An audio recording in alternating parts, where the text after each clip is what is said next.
Et bonjour à tous et bienvenue à tous dans cette nouvelle vidéo sur un film d'animation assez ancien. Aujourd'hui on parle d'un film d'animation de 1982 qui a donc fêté son 42e anniversaire cette année vu qu'il est du 13 mars 82.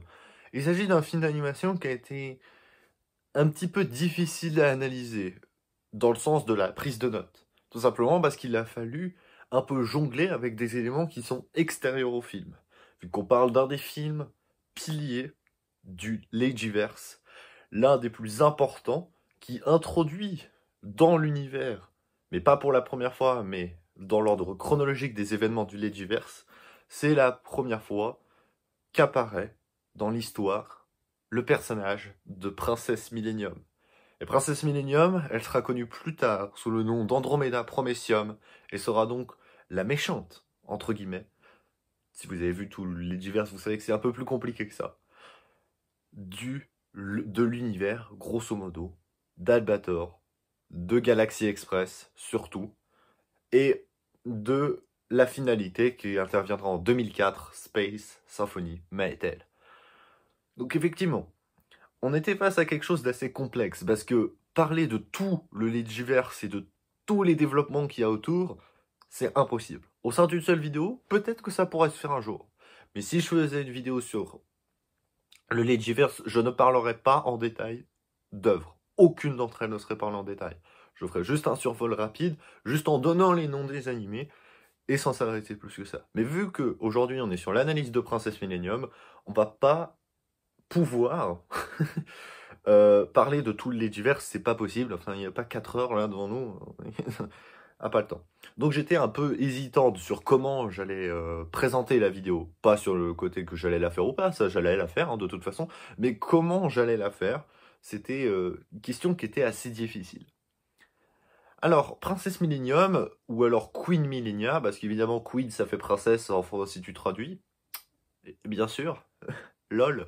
Bon, les traductions ne le relèvent pas. Et aussi connu sous le nom de La Reine du Fond des Temps. Alors, c'est d'abord un manga qui est en 5 volumes, qui a été publié entre 1980 et 1983. C'est un manga, évidemment, de Leiji Matsumoto, qui nous a quittés il y a un an, on ne l'oublie pas. Puis après, c'est une série d'animation qui va s'écouler de 82 à 83 et qui va durer 42 épisodes pour un manga de 5 volumes, c'est pas mal. Euh, et du coup, le film d'animation reprend exactement le même scénario que la série, évidemment un peu plus raccourci, mais je vais tout de suite vous le dire, la série, elle est cool à regarder, c'est vraiment sympa, mais est-ce qu'elle est vraiment essentielle pour la compréhension de ce que l'œuvre veut nous raconter, de son message et de son importance et de sa position dans l'univers? Est-ce qu'on a besoin de se taper les 42 épisodes? Non. Ce que je veux dire, c'est que surprenamment, même si le film est effectivement beaucoup plus court que 42 épisodes, il fait à peu près 2 heures, eh bien, il suffit largement à propos, pour le propos en fait du film Princesse Millennium. Enfin, de cette partie de l'histoire du Legiverse, on n'a pas besoin en fait de s'étaler autant. Alors, il faut s'accrocher, il faut avoir quelques petites notions, mais ça passe. Il faut pas être complètement perdu dans le Legiverse, hein, parce que c'est clair que c'est compliqué. Hein, que c'est l'un des univers, si ce n'est l'univers le plus emblématique et le plus développé de l'histoire de la Japanimation. Parce qu'il dure depuis 1968 et est techniquement pas encore enterré, même si fondamentalement Matsumoto n'a plus produit grand chose entre la fin des années 2000 et sa mort en 2023.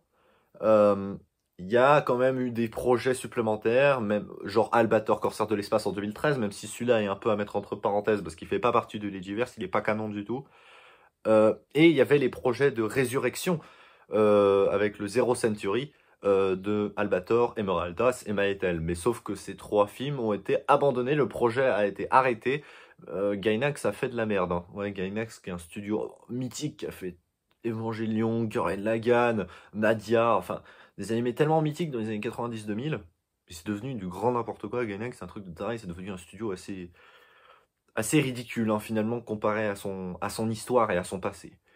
Donc malheureusement, ces projets verront probablement jamais le jour, parce que le premier film, il était censé sortir en 2020, le deuxième en 2023, et le troisième en 2026. Et on n'a toujours pas de vraie date d'annonce pour le premier.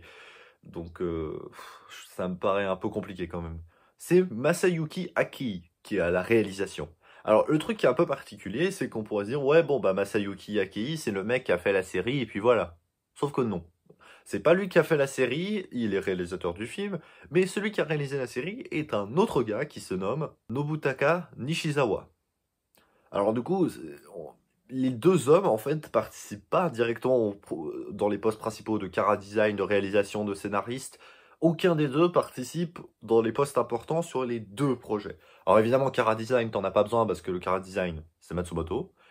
Ça se voit un petit peu, hein, notamment les personnages féminins qui se ressemblent un peu tous entre les œuvres de Matsumoto. C'est devenu une marque de fabrique, hein, du coup, et c'est devenu assez facile de les reconnaître. Même chose pour les petits garçons aussi, hein, c'est pareil. D'ailleurs, on reviendra sur des parallèles entre d'autres œuvres du Legiverse. Alors, Princess Millennium, c'est un pilier du Legiverse. Pourquoi? Alors, c'est pas la première œuvre dans l'ordre chronologique. Si on remet tous les événements dans le bon ordre du Legiverse, en fait, la première œuvre, c'est l'une quasiment qui est sortie en dernier par rapport au à l'ordre de sortie chronologique. Il s'agit de Gun Frontier, qui est sorti au début des années 2000 et qui se passe au milieu du 19e siècle, reprenant une histoire alternative d'un Albator, d'un Tetsuro. Enfin voilà, on est sur une histoire alternative de l'équipage de l'Albator, enfin de l'équipage pardon de l'Arcadia. Donc on n'est pas du tout sur l'Arcadia, évidemment, on est au 19e siècle, hein, on est les vaisseaux spatiaux, tout ça, piou ça n'existe pas. Donc on est sur des univers parallèles parce que, enfin, univers parallèles. On est sur un passé qui remonte jusqu'à Albator parce qu'en fait, Albator est une espèce d'entité qui se multiplierait avec l'avenir. On a un peu un truc similaire avec, si vous connaissez, avec Link et Zelda dans The Legend of Zelda, où les personnages de Link et Zelda au travers des jeux ne sont pas les mêmes Link et Zelda, mais sont des répétitions à l'infini d'un rôle prédéfini. C'est une façon aussi de simplifier l'histoire et de pouvoir justifier de faire plein d'œuvres. Est-ce que c'est un peu de la facilité? Je n'ai pas les balls pour critiquer Matsumoto. Désolé. On voit que là, ça permet d'ouvrir les champs des possibles. Donc Gun Frontier, c'est le premier animé qui se passe dans l'ordre chronologique des événements que l'on voit directement dans la temporalité. Ce que je veux dire, c'est qu'il y a d'autres événements du Legiverse qui se passent avant Gun Frontier, bien sûr, mais qui ne sont pas montrés directement dans la temporalité d'un animé. C'est-à-dire qu'on parle de flashbacks, on fait des petits souvenirs, on raconte des choses qui se sont passées avant. Donc c'est des informations qu'on sait qui se sont passées dans le Legiverse, mais soit on ne les voit pas directement, ou soit elles sont racontées dans un manga qui se passe beaucoup plus tard. Donc Gun Frontier, c'est le premier qui se passe. Et bah Princess Millennium dans tout ça, bah c'est pas non plus le deuxième, parce que après c'est deux cockpits, qui se passent durant la Seconde Guerre mondiale, grosso modo. Alors il y a encore d'autres mangas moins connus, comme Mystery Eve, est censé se passer aussi au milieu plutôt du XXe siècle. Mais Mystery Eve, c'est un manga érotique, donc là encore, j'émets des doutes sur son importance dans le Legiverse, donc on pourrait le mettre entre parenthèses. Et même chose pour un autre film d'animation qui s'appelle Interstellar 5555, avec la participation de Leiji Matsumoto et surtout la musique faite par les Daft Punk. Mais cet univers est plus trop canon. Moi, j'ai l'impression qu'on peut se passer de ce film pour le Legiverse. Et là, ça en fait poser une grosse question. C'est finalement, faut-il faire confiance au forum, au fandom qu'on peut trouver sur le Legiverse pour ça? Voilà, pour moi, la réponse est non. Parce que le problème de ces fandoms, ils ont tendance à regrouper tout ce que Leiji Matsumoto a pu faire dans sa carrière. Le truc, c'est est-ce qu'il y a une preuve irréfutable qui nous dit que toutes les participations de Matsumoto, tout ce qu'il a pu faire, tout ce qu'il a pu dessiner, est inclus dans le même univers?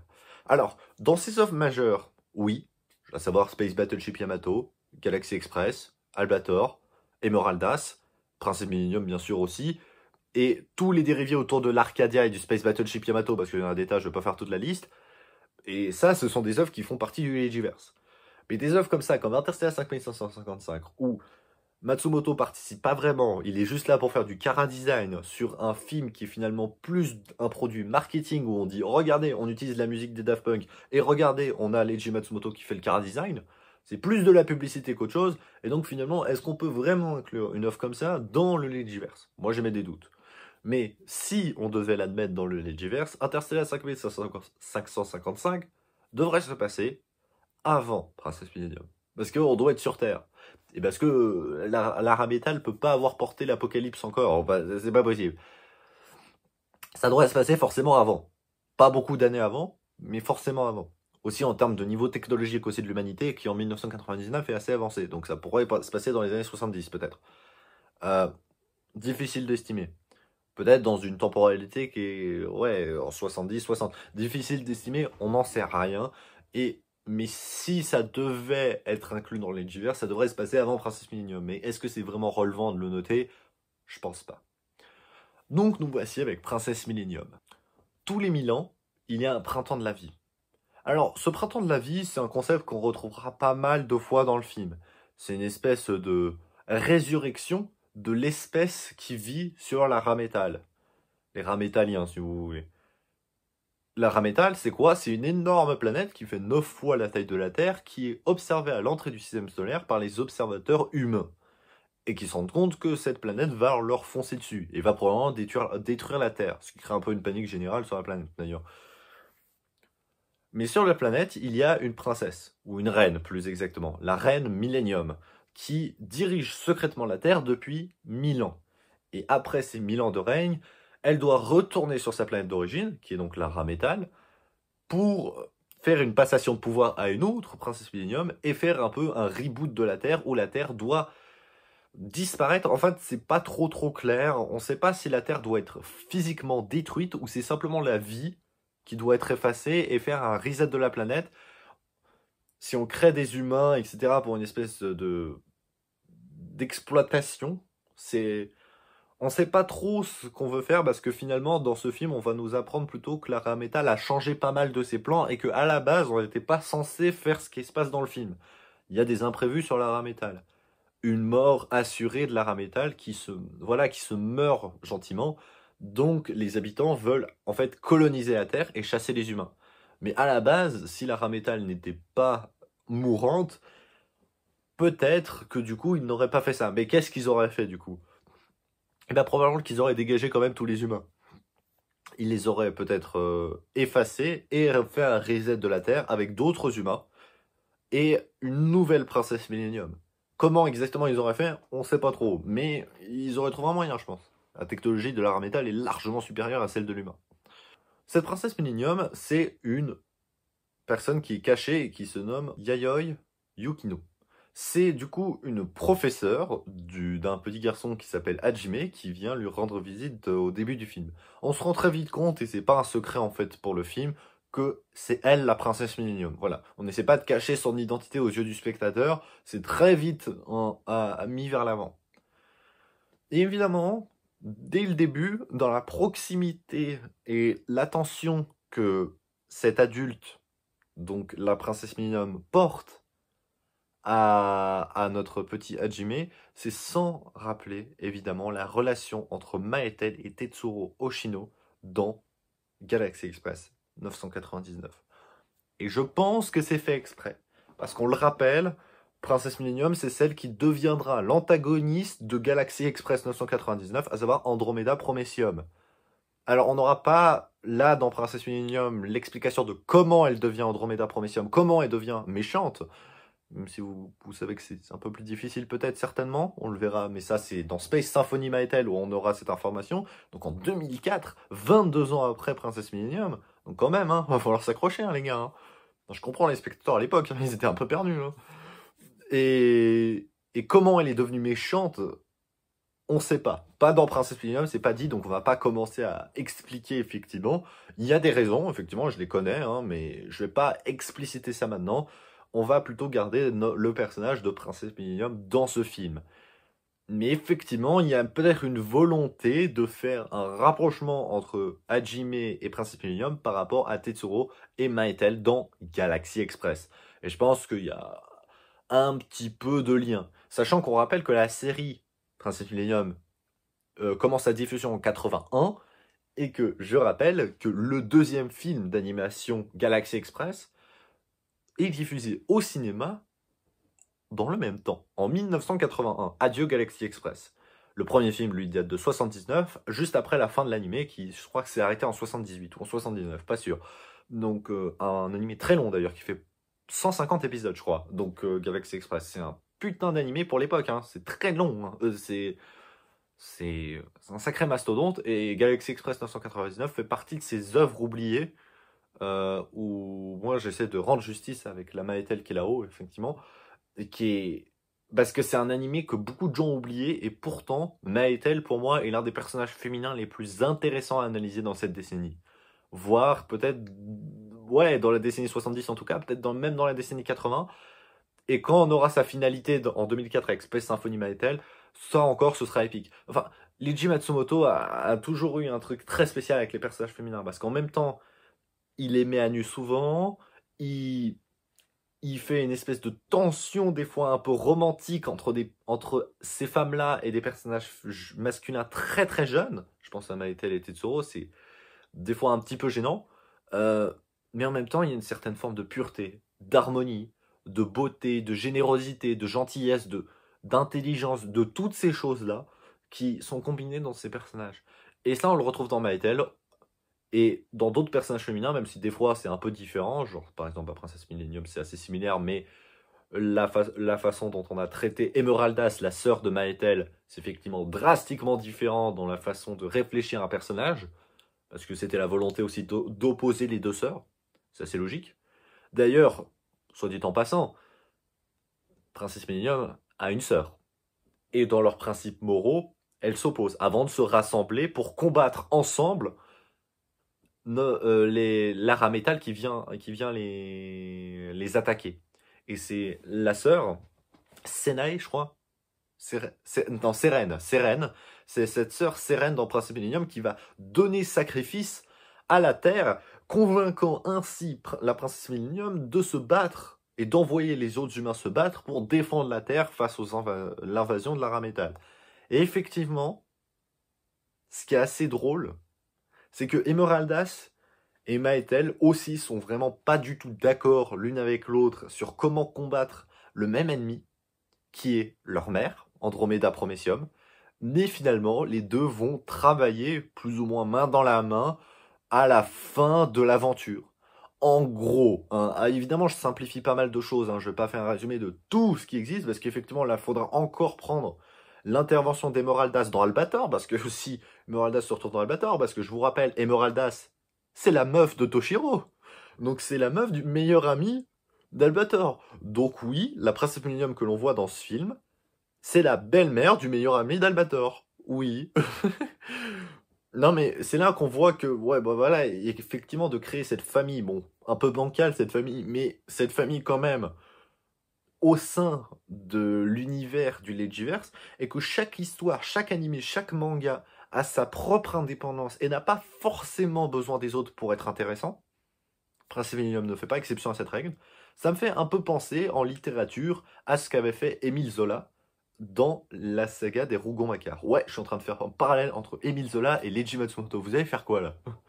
Parce qu'effectivement, dans ces œuvres, bah, il y a des liens entre tous ces personnages, les Rougon-Macquart, au sein de toutes les œuvres. Il y a une famille énorme qui se distingue dans quasiment toutes les œuvres de Zola. Pas toutes, mais une grande majeure partie.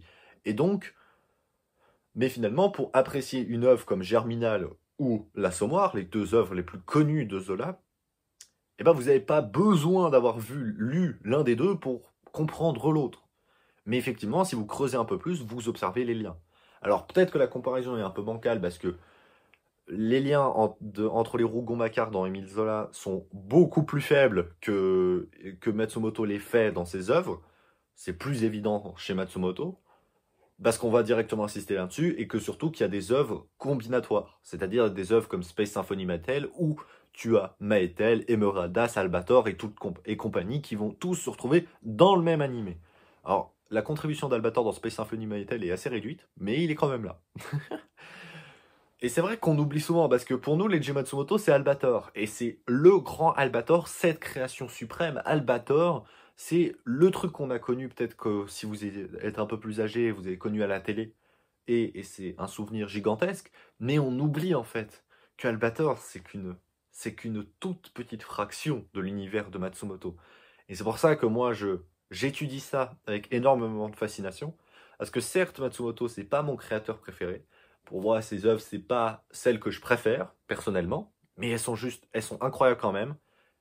Et trouver un univers aussi touffu, aussi riche, aussi puissant et aussi intéressant en termes de développement de personnages, alors que certains de ces personnages ont été dessinés pour la première fois dans les années 60 et que encore aujourd'hui on en parle. Albator, son premier croquis, il date de 1964. Je sais pas si on s'en rend compte. C'était il y a 60 ans. Et Albator, 60 ans après, on en parle encore. Alors, les autres œuvres, Space Battle chez Miyamoto, ça a laissé un impact considérable dans les années 70. C'est The film d'animation qui va influencer des hommes comme Hideaki Anno qui créera Evangelion après, ou même Hayao Miyazaki. C'est un monstre, mais pas tellement l'homme dans le sens de ce qu'il a créé, mais de ce qu'il a laissé en tant qu'univers. C'est-à-dire que quand on fait une œuvre Albator, l'anime Albator, c'est pas Matsumoto qui le fait directement, mais ça fait partie de l'héritage de l'univers d'Albator et de l'univers de Matsumoto. Et pour moi, un univers aussi vaste, aussi riche et aussi long en termes de longévité et qui sera pas effacé, même après la mort de Matsumoto, on continuera à en parler pendant des années, des décennies, peut-être même des siècles. Bon, j'abuse peut-être un peu, mais en tout cas des décennies. On continuera à en parler parce que ce film, parce que cette œuvre, parce que cet homme a créé quelque chose d'exceptionnel. Et c'est sans doute l'un des univers les plus emblématiques et les plus impressionnants de l'histoire de l'animation mondiale. Et j'appuie mes mots, hein, parce que moi, c'est vraiment ce que je pense. Parce que oui, il y a eu d'autres hommes de génie, mais Hayao Miyazaki n'a pas fait un univers unique. Il a repris des choses de style. Anno, même chose sur Evangelion. Tout ce qui est en rapport avec Evangelion, mais qui n'est pas dans la série principale ou les films d'animation, c'est du pipeau, c'est rien, c'est n'importe quoi. Alors, genre les trucs mini Eva, on s'en bat les couilles. Et tous les univers, tout ce que vous voulez, c'est pas aussi riche. Et aucun, quasiment, n'a réussi à développer deux histoires différentes pour les relier ensemble et en créer un univers unique. Et pas ça avec deux œuvres, ni trois, ni même quatre, mais pas loin de sept. Et ça, c'est quand même assez hallucinant. Entre Albator, Galaxy Express, Emeraldas, Space Battleship Yamato, Gun Frontier, et puis j'en passe, avec des trucs comme Sexaroid aussi, on en parle peu, mais c'est aussi lié au Legiverse. Et puis évidemment, toutes les dérivations de l'Arcadia, là, l'Odyssée de ma jeunesse, etc. Je me souviens plus des titres. Enfin, on voit bien que cet univers est juste incroyable. Et là, je me suis emballé complètement dans la vidéo. Je suis désolé, on en est déjà à 24 minutes d'enregistrement. C'est n'importe quoi. J'ai parlé dans tous les sens du Legiverse. Mais évidemment, c'est quelque chose de fascinant. Alors, le film, je l'ai déjà un peu résumé il y a quelques instants, mais pour reprendre ce que je disais, ce qui va être très intéressant à analyser dans ce film, ça va être la confrontation d'Hajime, enfin, confrontation indirecte, entre Hajime et la princesse Millennium sur le côté de on doit être fataliste, on doit accepter notre destin, le destin de la Terre de se faire absorber par la rame métal, de se faire coloniser ou ce que vous voulez. Ça, c'est un peu la vision de Princesse Millennium. Et Hajime qui veut évidemment se battre, prendre les armes et défendre sa planète. Et ça va poser une autre question intéressante dans le film, c'est le point de vue de la Princesse Millennium. Est-ce qu'elle doit être fidèle à d'où elle vient, la rame métal, ou fidèle à celle qu'elle a protégée pendant 1000 ans? Elle a vécu auprès des humains pendant 1000 ans, et du coup, elle se sent la mère en fait de tous ces humains, et elle a envie de les protéger, et c'est normal. Donc la question de la vie, donc du vécu vs tes origines, ça c'est évidemment une question qu'on peut ramener à notre vie, et ça c'est quelque chose qui peut faire mouliner le spectateur. Si on se pose la question de cette manière, l'origine ou le vécu, qu'est-ce qu'on doit être le plus attentif? Est-ce qu'on doit être plus fidèle à notre vécu ou à nos origines? C'est une grosse question. Et ça peut aller dans des contextes sociaux, dans des déménagements vers d'autres pays. Effectivement, c'est quelque chose que vous pourrez ramener à votre vie et à certaines situations que vous avez connues. Et effectivement, là, c'est vrai que moi, ça a tout de suite fait tilt quand j'ai entendu ce discours. Et je pense que c'est vraiment la volonté derrière ça. Il y a plein de trahisons aussi dans le film. Faut pas oublier Yamori, le fameux second avec sa mèche comme ça, là, qui a toujours suivi la princesse Millennium, mais qui a été témoin de l'amour qu'elle portait en secret à Farah, un amoureux qui est resté sur la rame métal en sommeil cryogénique pendant qu'elle, elle dirigeait la Terre. Et donc Farah, enfin, plutôt Yaori, qui était très amoureux de la princesse, va souffrir pendant 1000 ans. De plus, il va trahir parce que justement, lui, c'était aussi le disciple de Farah, et du coup, il va ne pas divulguer des informations sur la volonté de la Rhame-Tal d'envahir la Terre. Donc, pas cool, ça. La princesse Mélione se fait un peu trahir de toutes parts. Ensuite, on a Rarela, ou Larela, hein. Vous le savez, avec le L et le R en japonais, c'est pas évident, donc on sait la. Moi, je serais plutôt tenté de dire Rarela, en mode agressif comme ça, plutôt que Larella. Ouais, soit que Larella, ça sonne mieux. Comme vous voulez. C'est donc, elle, c'est qui? C'est l'Andromeda Prometium actuel. Alors ça, c'est important de signaler. Andromeda Prometium, d'après ce que j'ai compris, c'est un titre, pas un nom. Autrement dit, Andromeda Prometium, c'est la dirigeante de la Rhame-Tal. Et la princesse William, c'est la dirigeante de la Terre au service de la Rhame-Tal. Donc, c'est-à-dire que là, l'Arella, c'est l'Andromeda Prometium, et à la fin, elle meurt. Du coup, c'est plus l'Andromeda Prometium. La question, évidemment, c'est de savoir qui est la suivante. La suivante, évidemment, c'est clair, c'est la princesse Millennium actuelle. C'est elle qui va la remplacer. Bien qu'à la fin, on dit que la princesse Millennium soit morte, c'est évidemment faux, elle n'est pas morte. Son corps s'en va dans une sorte de cercueil loin de la Terre pour pas faire de chagrin, en fait. C'est ce qui sera expliqué plus tard. Pas faire de chagrin au petit Hajime. En croyant qu'elle est morte, elle va l'oublier. Alors que, effectivement, Andromeda Prometium, elle va aller retourner sur la Rhame-Tal, donc enfin la princesse Millennium, elle va retourner sur la Rhame-Tal et devenir la nouvelle Andromeda Prometium. Et va devoir gérer une crise sans pareil sur la Rhame-Tal qui est complètement absorbée et en train de mourir de plus en plus vu que l'invasion de la Terre pour sauver l'espèce de la Rhame-Tal a été arrêtée par les humains. Donc, il va falloir secourir la Rhame-Tal et je vais peut-être m'avancer un petit peu, mais qu'est-ce qu'elle va faire Andromeda Prometium? C'est qu'elle va donner l'ordre à tous les habitants de la Rhame-Tal de se transformer en androïdes pour ne plus avoir besoin de la lumière du soleil pour subsister, vu que la planète Rhame-Tal va être complètement déviée de son orbite. Mais ça, c'est plus tard, c'est pas dans Princess Millennium. Et donc, c'est comme ça qu'Andromeda Prometium devient cette espèce de personnage silhouette féminine obscure noire avec un visage blanc, et qu'elle va le demander à notamment l'une de ses filles de ramener depuis la Terre des humains qui souhaiteraient devenir automatiques vers la Rhame-Tal. Et c'est qui cette fille? C'est évidemment Maetel qui prend le train du Galaxy Express 999 pour emmener des personnes jusqu'à la Rhame-Tal et construire la planète. Donc là, c'est les suites. Et donc, il y a eu un basculant au milieu. Mais entre deux, qu'est-ce qui s'est passé? Princesse Millennium, elle a eu 2 filles. Maetel et Emeraldas. Mais bon, là, on s'éloigne vraiment du film, et là, on est au-delà, on est sur d'autres œuvres encore. Donc, ce revirement d'Andromeda Prometium et cette décision qu'elle doit prendre à un moment, ça, on l'apprendra que plus tard. Donc, c'est un film pilier, un film clé qui est très important pour le Legiverse. Est-ce que c'est le point d'ancrage de Legiverse? Comme je l'ai dit en début de vidéo, non, parce que c'est pas le premier événement qui se passe, il y a Gun Frontier avant. Mais c'est clair que c'est un film essentiel.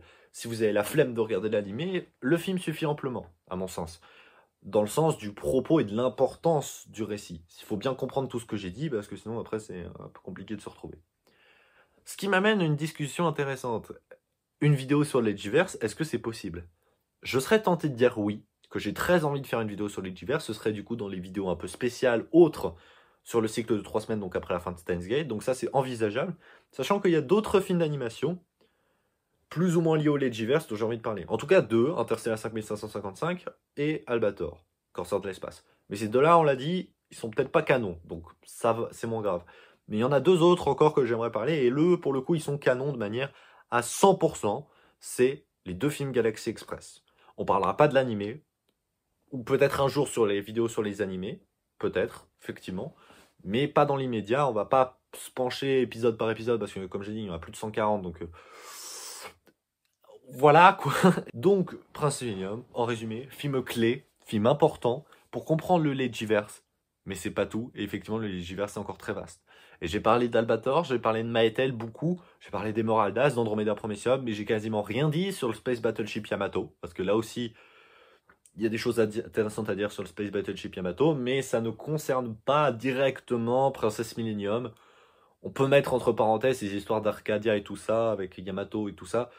Pour le moment, c'est pas très intéressant. Donc, voilà. On se retrouve la semaine prochaine pour la partie 4 de Steins Gate, épisode 13 à 16. Là, je peux vous dire que émotionnellement, ça va être compliqué pour moi. On va essayer de garder son calme dans la vidéo. J'annonce déjà, ouais. Parce que je vais devoir les revoir et essayer de transmettre l'émotion et surtout reprendre les émotions et de pas trop montrer ces émotions justement quand je vais parler de ces épisodes. Ça va pas être facile.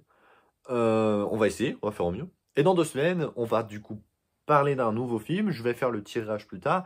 Mais a priori, je ne me lance pas dans un processus de je fais tous les films dont j'ai prévu de parler en rapport au Legiverse. J'ai pas envie de faire les choses comme ça, sachant que je sais que le Legiverse, je vais en reparler obligatoirement sur cette chaîne de manière plus concise, sans se pencher spécifiquement sur un film, sans tourner le propos autour d'un film, parce que là, le propos autour du Legiverse est très clairement autour de Princesse Millennium, hein, c'est prévu. Donc, sur tous les éléments que j'ai pu donner aujourd'hui, je vais pas revenir dessus directement sur Galaxy Express, peut-être juste vite fait, mais je vais pas aller aussi loin, quand on parlera un jour de ce film, de ces films surtout. Mais voilà, donc un projet à garder de côté, qui sera certainement en plusieurs parties, parce que le Legiverse, c'est vraiment une sacrée putain de mine d'or. Et là, je le dis, hein, c'est un merdier. Ah non mais vraiment, hein, c'est super compliqué de tout déceler. Et il faut faire plusieurs vidéos dessus, mais c'est quelque chose de franchement ultra, ultra intéressant. Et sur ce, je vous dis, à plus tout le monde.